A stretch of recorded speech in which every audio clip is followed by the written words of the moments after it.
excuse the insane studio here.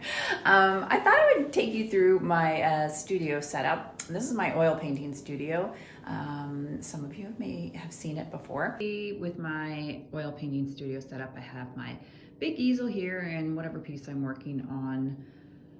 And over here, I'm right-handed, so all of my supplies are in a convenient location.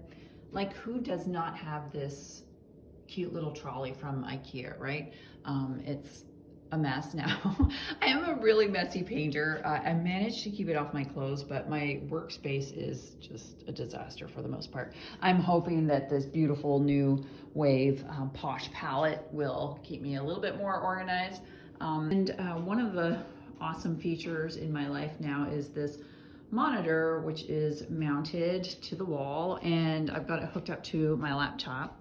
And so what's cool is I used to be always printing reference photos out in multiple angles, and now all I need to do is just zoom in on my laptop, and then it is, of course, influencing my point of view here on the monitor. So if I need to get in anywhere closer, it's super easy to do. So this is my little setup in my studio.